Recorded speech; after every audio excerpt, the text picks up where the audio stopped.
What's up, fam? Welcome back to the channel. My name is Phil Sarpon. This is Phil's Guide to PsyD. Today we're going to be talking about what to do if you have not been accepted into a clinical psychology program. I'm going to give you guys some tips to hopefully help you through this process. So if that is the topic that you're looking for, then stay tuned. We will talk right about this.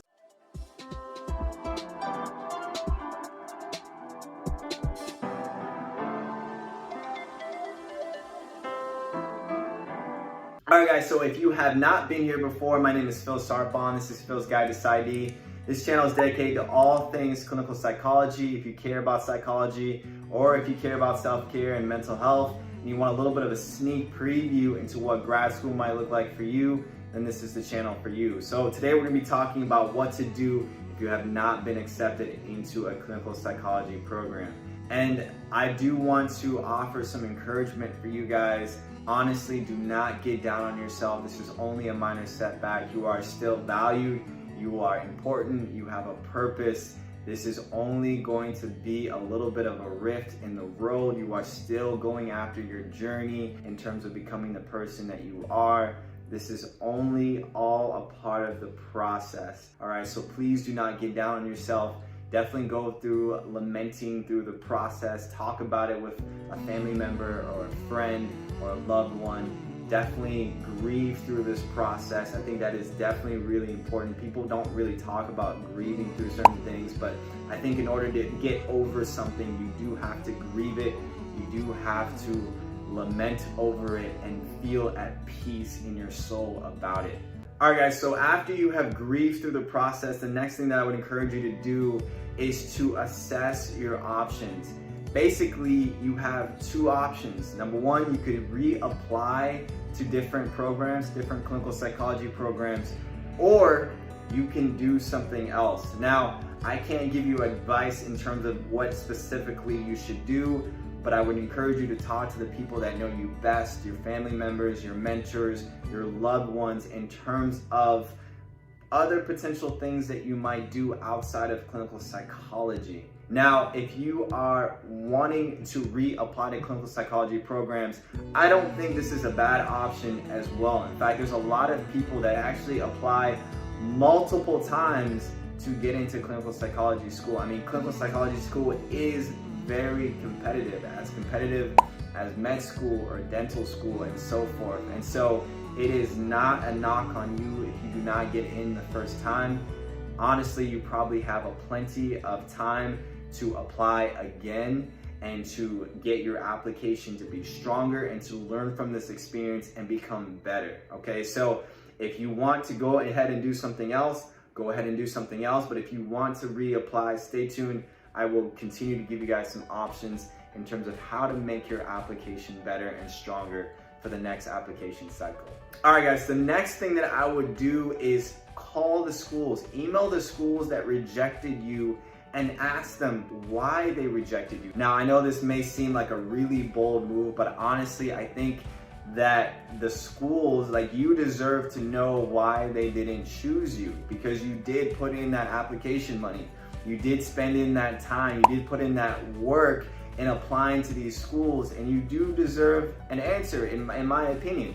And honestly, some of these schools will give you a straight answer. And so I think it is definitely in your best interest to contact the schools, whether by calling them or emailing them, about why they did not accept you and about potential things that you can do in making your application stronger. Now, depending on what they say, if they say there are some things that you can do to make your application stronger, then this is a positive thing, because now they are giving you feedback into basically becoming a stronger applicant. And because they already kind of know you from going through your application, or maybe you went through an interview with them, you do have a little bit of a foot in the door in terms of all the relationships that you've already built in terms of the application process. So if they give you feedback, that is good. Really take their feedback seriously. Of all the schools that you applied to, figure out which ones gave you feedback and take those seriously.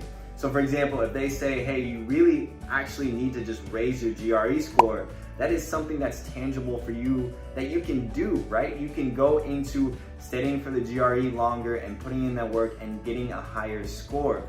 If they say, hey, we really want a little bit more clinical experience from you, right? There are a number of things that you can do. You can talk to your mentors, you can talk to the people that are already in clinical experiences, whether that's working as a research assistant, whether that's working for a mental health facility, whether that's getting any type of clinical experience that you can and putting that in your application and in your resume. So that is also something that you can tangibly do. The other thing is making sure that your letters of recommendation are really, really strong. I definitely have a lot of videos about this, about the GRE, the letters of recommendation, your personal statement, how to apply to clinical psychology school in the description below. So definitely take a look at that in terms of overall becoming a better applicant, a holistic applicant, and strengthening your application. The next thing, guys, the fifth thing, guys, is that honestly, if I was you, I would just take time to really assess the situation. Don't rush into anything. Just take your time. Focus in on your self-care. Think about your mental health, your physical well-being, your spiritual well-being. Honestly, I'll tell you guys a little bit of a story. So clinical psychology was not the first thing that I wanted to do when in undergrad. Actually, I wanted to do a whole different career. Maybe I'll do a future video about this in the future, but I wanted to actually go into a whole completely different career. And when trying to go into this career, I actually got rejected multiple times from multiple different schools. I actually had to apply multiple years to get into this program. And then I realized that I did not want to go into this career, and so I switched to clinical psychology. Now, at the time, I felt so completely down about the schools that rejected me. I didn't realize, like, oh my gosh, like, this sucks. Like, what am I gonna do with my career? What do I wanna do with my life? There were all these different questions that I was going through. But honestly, taking the time to focus in on my self-care, taking the time to focusing on therapy, and some of the things that really mattered in my life, like my family, my loved ones, my spiritual well-being, helped me to give myself a clear mind of what I truly wanted out of my life. So don't fret, just know that you are on the right path, that you are trying to figure it out just like everybody else. And honestly, I have confidence that you will figure it out. So lament through the process, but I am with you guys through this process. I'm gonna keep putting out as many videos as I can to help you to get into clinical psychology school and help you to be successful. So with that, guys, I hope you like this video. I will see you guys in the next video.